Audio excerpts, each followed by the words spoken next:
gonna watch this, I better watch fucking either this or Google, that.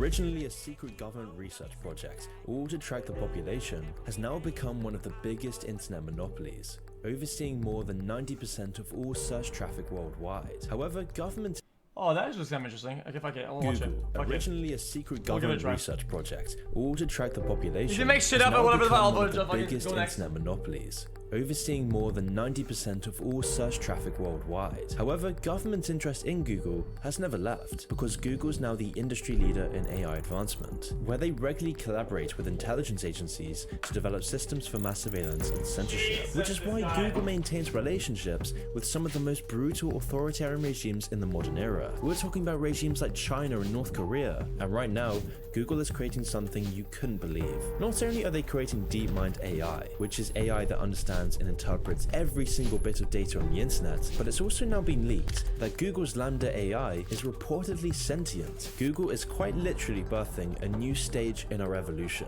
And seeing as Google is censoring content on both Google and YouTube, as well as having secret meetings with North Korea, hiding their Chinese government projects, and using all their power to threaten Western governments not to break up the company, and it looks like things could get very strange very soon. So how did Google go from being a government's research project to this empire we know today? Well, it all started in 1996.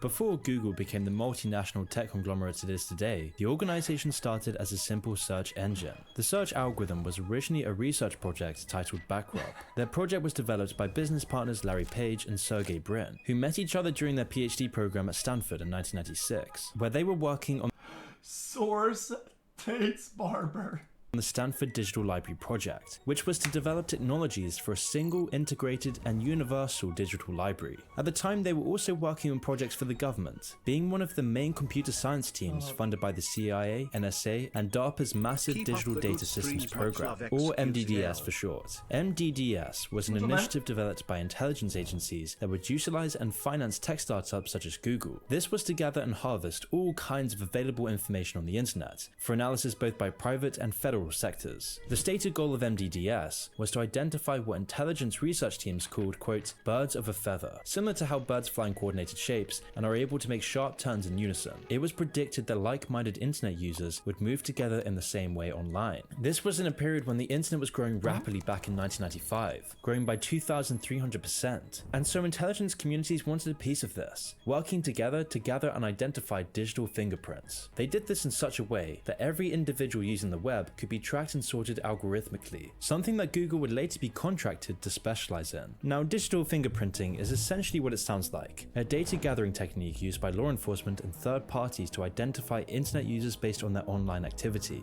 Once any kind of digital fingerprint is established, it is permanently stored in a database and the digital trail can be followed everywhere. By funding and working with these emerging startups, the government would be able to surveil everyone using the internet, obviously using the excuse of counter-terrorism to justify this massive increase in power.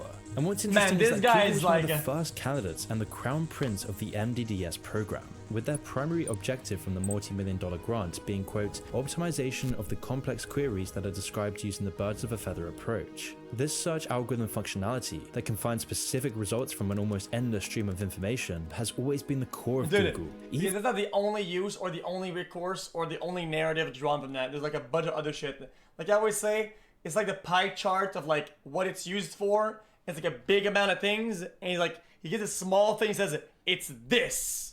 And it says, because of that. Even before the company actually launched. Which brings us to 1998, when Google LLC was founded by Sergey and Larry on September 4th. The two quickly established operations in Suzanne Wojcicki's garage, who is now, funnily enough, the CEO of YouTube. By the end of their first year, Google already had about 60 million internet pages indexed in their servers. The company then began expanding rapidly upon its inception, outpacing other search engine competitors at the time like Hotbot and Excite.com. Google's technology was also far more advanced compared to the typical portal sites such as Yahoo, MSN, and AOL. In fact, Google was one of the main reasons that Yahoo's business model eventually failed. This was because Google's search engine was starting to bite into their primary customer base, something that sent alarms throughout Yahoo. This came after refusing to purchase Google outright for only $1 million. After realizing what a mistake this was, Yahoo continued to try and buy Google, but every time this was failing. So instead they decided to cut a deal with Google, where they would integrate Google's search engine into their website through a licensing deal. And while this agreement worked initially, it later ended up becoming an even bigger mistake for Yahoo. The combination of the two websites was essentially just free publicity for Google, since it had a much more user-friendly interface and cost-efficient advertising compared to Yahoo. It was these key reasons that Google succeeded all its counterparts. Google's simple design and better advertising system was untouchable, along with its advanced tracking software. You see, instead of video or banner ads like every other site, the company sold text-based advertisements associated with the keywords entered by users, allowing for tracked advertisements, as well as a much better experience for its users, whilst also allowing for faster loading times, in addition to having a more uncluttered look. Compared to Yahoo and other search... I think the problem with this, the only problem that I currently have with this, is that it's hard to distinguish which ones are sponsored on Google whenever you go and which ones are not, especially when it comes down to sensitive things like health or whatever. Like whenever you Google like oh, this problem, whatever, right?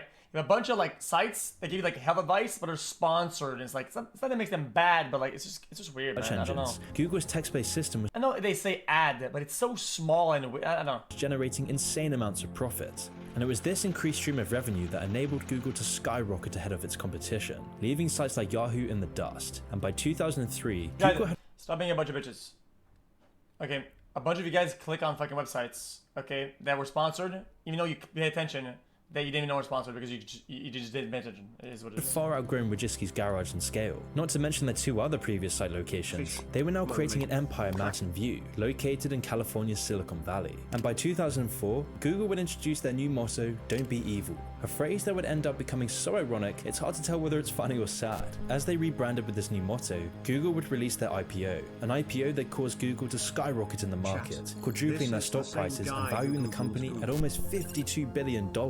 Google was also flux with cash after liquidating some of its own stock, giving the company $7 billion in spending money. Money they would use for, quote, acquisitions of complementary businesses, technologies, and other assets. Among many others, the most critical acquisition would be when Google purchased YouTube, with this site acquisition being heavily facilitated by Suzanne Wojcicki, who at the time was the head of Google's marketing department. Well, they bought the thing. $1 billion, that's it? Only $1 billion. But now for a quick word by today's video sponsor, World it's of like Warships. $1 trillion company now or some graphics shit. and the more than 40 unique maps with dynamic weather.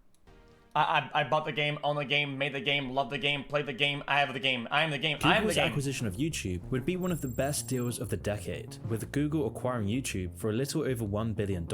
And the deal worked perfectly for both YouTube and Google. Google would use its power to protect YouTube from copyright issues and handle all the money side of things, while the YouTube team would use their vision and creativity to make YouTube the success we know today, bringing about a golden age for the internet, giving independent creators an incredible opportunity to monetize their passion, all while generating Google even more profits and power. In addition to all the extra revenue Google would be making through YouTube's video ads, they were now able to focus on honing their user recommendation algorithms, using both their YouTube and Google AI teams to generate the most advanced AI imaginable. After this acquisition, Google would then go on to purchase a major online advertising service, DoubleClick. Google was becoming so big by this point that their only real competition was Microsoft. The two companies had now been in a rivalry for quite some time, with Microsoft launching Bing to counter Google's search engine dominance. In response, Google began offering services like Gmail, Chrome, and Chrome OS to compete with Microsoft's products. The feeling between the two was certainly bitter, as Microsoft's vice president Kai-Fi Liu later quit Microsoft to work at Google,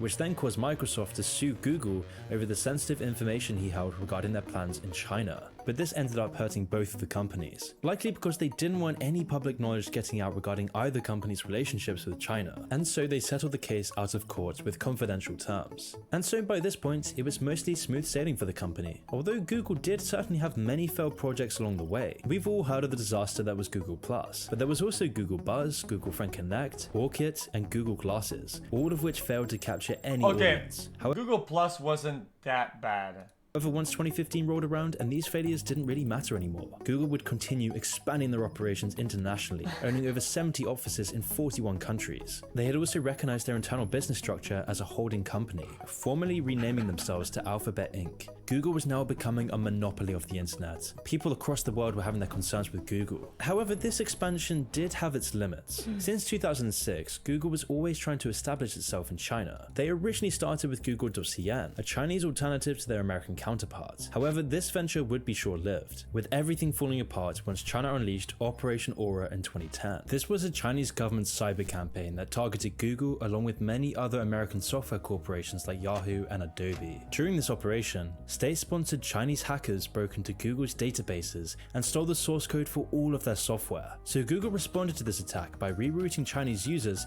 to their uncensored google.hongkong site, something that was a very big no-no if you want to stay in China's good books. And so the Chinese government immediately blocked access to the website, which caused relations between Google and China to seemingly be left in disrepair. That was until August of 2018, when The Intercept leaked a confidential internal memo from Google containing information about their ongoing top-secret project, Dragonfly. Dragonfly was Google's prototype search engine, designed to be fully compatible with China's censorship laws. The search engine would covertly censor information the Chinese government didn't want their people knowing. This ranged from banned websites in China to topics like freedom of speech, religion, human rights, and of course Taiwan. Citizens would also need to link their phone number to the search query, just in case they were researching something that China didn't like. And if a search was censored, Dragonfly was designed to only notify the administrators that it was flagged while keeping the user in the dark. Also that the Chinese government would have no issue re-educating someone without them having prior warning. When word of the project got out, it caused a massive internal struggle amongst employees and higher-ups at Google.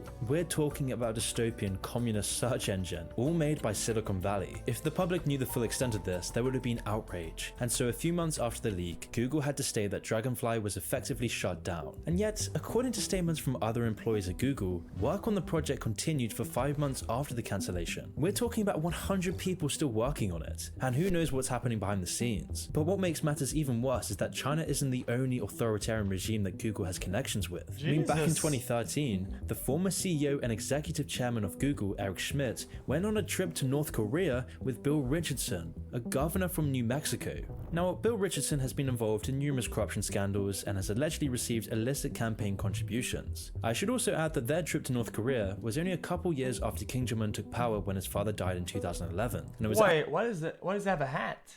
at this time that The Kim car has a Jong-un was hat. intent on making progress in developing North Korea's information technology. They wanted the technology of the West to be controlled by their dictatorship, as this was something severely lacking in the country under the previous dictator's rule. So what was Google actually doing here? I mean, who knows the real purpose of Schmidt's visit to North Korea with Richardson, but I can't think this is for anything ethical, and so that might be why Google refused to give any reason for it. And I'd say it's a near certainty that the trip had something to do with the discussion about Google's AI technology. But with Google having such close relationships with authoritarian regimes, this might be why Google has suddenly become so authoritarian itself. I mean, over recent years, Google has been building the kind of software that authoritarian regimes dream about. I mean, there's just hundreds of pages of leaked internal documents containing the sites that Google blacklists, with politically partisan algorithms and secret page ranking scores. Google does all of this under the guise of public safety. How do you explain this apparent bias on Google's part against conservative points of view, against conservative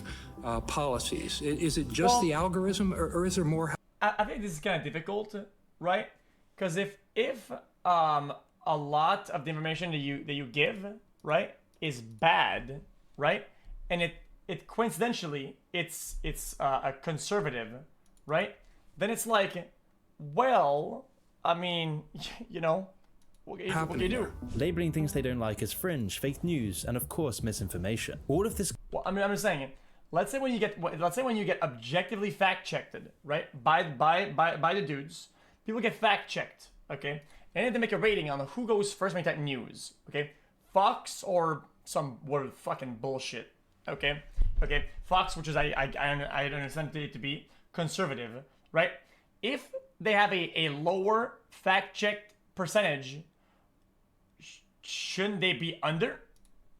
happening there? Labeling things they don't like as fringe, fake news, and of course misinformation. All of this culminates in an extensive censorship system that Google uses to manipulate the public. And I mean, this isn't just killing freedom of speech. Guys, I'm like a centrist Andy, okay? So you're not gonna get me politically, okay? Who cares about conservatives? They are all brain. Guys, yeah. Guys, listen. I'm like a centrist. Like I'm pretty much more. I'm more middle. Okay. I'm like middle, leaning a little bit. I have no dog in this fight. Okay. But whenever you watch like Tucker or some shit, like the Wow. guy, it's just garbanzo, bro. It is literal fucking garbage. Okay. And the fact that you would think that should be as promoted or put above another more factual piece of information or website that has a better integrity in reporting has nothing to do with the fact that it's conservative. It's just wrong.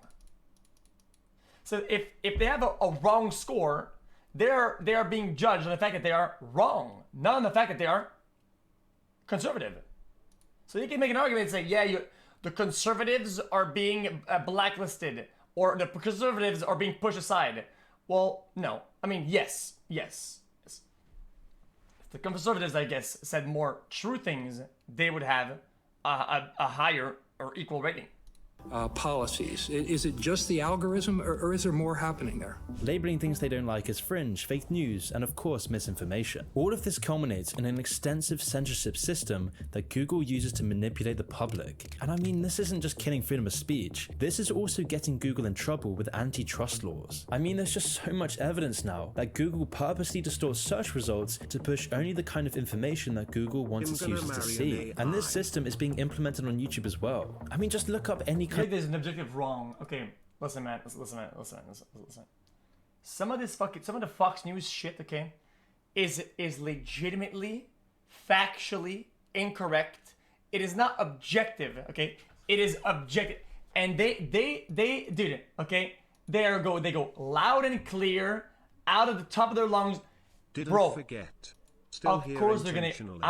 Guys, why are you comparing to once CNN? you've resubscribed and sent this message, respond to this I did not make email the comparison with between proof and we'll send CNN one BTC or your way. NBC or NBC's bullshit or BBC, motherfucker. I make a comparison between that and some of the websites that were rated to be more factual, regardless of their side.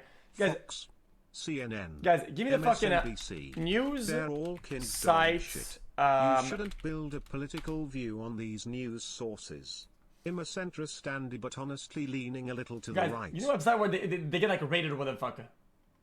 The most viewed news sites should be showed not what you think is most true. There's like a picture. Who gets to decide what is right and wrong? It's pretty decent.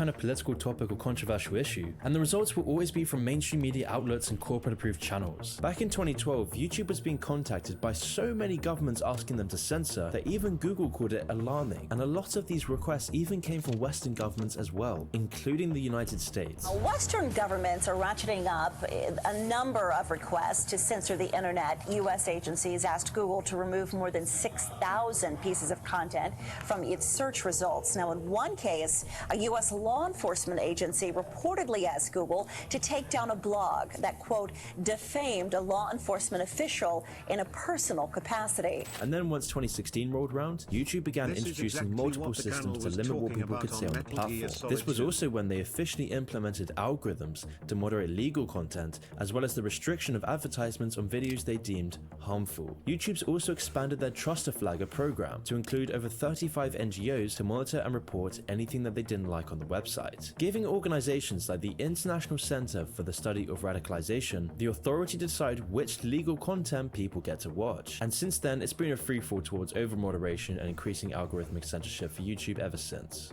I mean, it's no wonder these authoritarian countries like China and North Korea want in on the technologies that Google is developing. I mean, when you look at these sorts of surveillance states where people are being monitored at all times, it may just seem out of the question and too dystopian for Western countries. But don't be fooled, Google is slowly trying to implement this. But instead of doing this for a dictatorship, Google does this to make more money. Google has the ability to track wherever you go as long as you're carrying a phone with Google Maps, and they do this whether you like it or not. If you have any of their service installed, you're basically under constant 24/7 surveillance. We're not even mentioning Google's smart speakers. Google is able to get a sense of where you are in the world, how you move from place to place, where your favorite coffee shop is, what restaurants you might like, how long it takes you to commute to work, for example. And the way it does this is it collects your location while you're using Google apps and services, but also when those... Okay, I'm gonna be honest. I don't. One of this, I don't. Not only do I not care, I think it's a good thing. A lot of times I kind of want that and need that, so it's like, thank you, I guess. Services are in the background. I mean, if you're using Google Maps on your phone, you can have your location sharing feature turned off. This doesn't matter. Google is still tracking you. Google still tracks your daily movements and stores that data, even if you explicitly tell them not to. The privacy settings on your iPhone or Android devices may not be enough. Turns out Google is recording your movements even when you explicitly tell it not to. Guys, I'm a simple guy, okay? I'm more of like the how do you call it? Practical, okay? When I want to know where I was, or I was doing, or how far I ran, or what the fuck. I go look at all the maps and all the travel, all the whatever. I can even find my phone whenever I need to find it when I lost it. Okay, I can do a bunch of cool shit. Okay, so whenever I need to do something, I love Google. It's good. I love and Google. it does something for me. I love right? Google. When have I ever had a problem where this has encumbered me or give me a problem? When has this ever been a problem to me? Not one time, zero, right? But I got all these good things that it's doing for me, so I don't really give a fuck. I don't think you have the option of switching to an alternative, because Google has a monopoly on this kind of technology. In addition to Google's nearly complete search engine monopoly and their state-of-the-art unregulated propaganda surveillance technology, there's even more distressing programs being developed. According to Zach Voorhees, a whistleblower who worked as a senior software developer at Google, said the company is now working on something they dub, quote, the AI Manhattan Project. And while the term alone sounds threatening enough, it's probably even scarier to know that Voorhees claims that Bro, I'm pretty sure the government already has all this shit, all the whatever. They already track everything in the most, dude, it's already all GG. Okay, why do I care that Google does it? They already shown in the video that they already work with the government anyway. They already work with, so who, at the point, like, dude, if I can at least get something out of it, which is Google Maps or my locations, if at least it gets, we're already getting smoked across the board. Okay, if I at least get something good out of it, fuck it, dude, okay? that the project was being worked on in a relationship with none other than China. This project, officially known as DeepMind, is a subsidiary of... This is no thank you. Hey man, by you typing that, man, I'm pretty sure you were tracked by like 8 different companies and a bunch of fucking entities and governments. I'm pretty sure you typing that in a chat, you're already part of it. You got like a million systems that track you. I know what the fuck you're talking about. No thank you. You're already gone. You have a Twitch username. You have a fucking IP address. You're through your Google Chrome. Literally Google Chrome. Like, I don't know what you're talking about. Of Google creating artificial intelligence designed to ingest all the available public information on the internet, just like the good old MDDS days. And knowing Google, probably any private information they can get their hands on as well. This means that the AI will be able to interpret and understand all of the world's data by itself. I mean, just think about this for a minute. Think of every website, book, PDF, article, forum, anything with text on the internet, including in the deep web, getting analyzed by this AI. That same AI would then be able to make educated decisions based on how it interprets that data. Something like this would be the most powerful computer technology ever invented. And to be honest, the competition wouldn't even be anything close. Nothing like this has ever existed. And that also brings us on to talks of another project being developed by Google, an AI called Lambda, that two company engineers... And you're gonna say, bro, I use, sorry man, I use VPN. Bro, when is the smallest problem in the world, okay?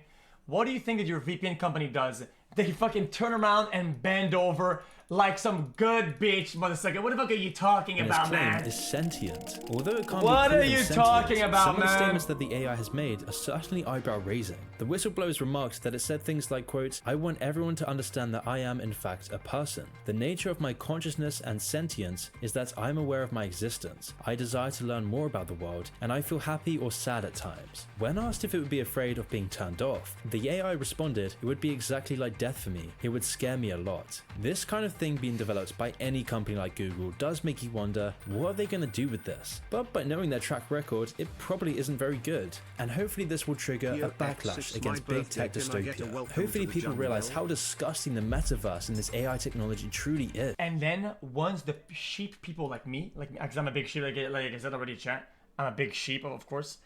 When the sheep wake up, they will do the unthinkable. Instead, okay, of using Google, they're gonna use Bing. Got 'em, boys. Boys, we got rid of now I'm on Bing. Now I'm on Bing. Now what, bitch? I'm still all the systems. I'm still to the fucking main ISPs that give all the info to the government.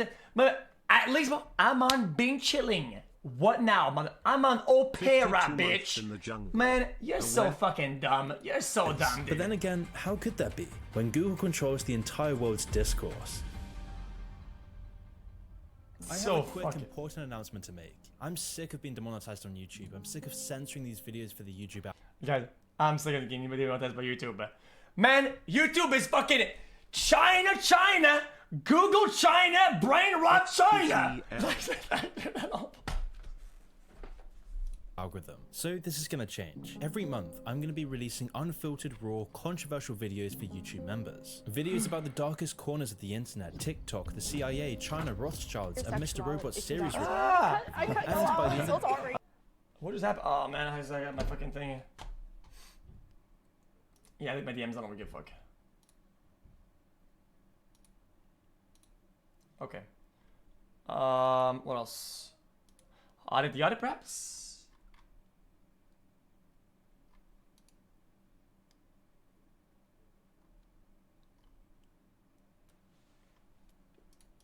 You've probably seen this guy going viral everywhere named Andrew Tate. People complain that they see me more than they see their own father and they can't get rid of me. He broke the internet and he's making millions of dollars selling everybody this course teaching you how to get rich called Hustlers University. So I just paid the 50 bucks for the course. Let's see if it gets us out the hood. Hold on tight. We're about to get rich. Right here, Hustlers University. So after I paid the 50 bucks, it brought me to this Discord that shows me a ton of different businesses I can try out. I went to every section of the course, but it's really just basic stuff you can just find on YouTube. People say they join this for the networking, but you're just networking with a bunch of broke Andrew Tate fanboys. Sent down from God Andrew Tate. The only reason this really got so big is because Andrew Tate's a master marketer and says a bunch of controversial stuff he knows will go viral. If my son is a nerd, one of us has to die, him or me, and I'll challenge him to Mortal Kombat. It's not horrible, but YouTube is better and free. Follow for more. You've probably seen this guy going viral everywhere named Andrew Tate. Jesus. Jesus. Okay. What else we got?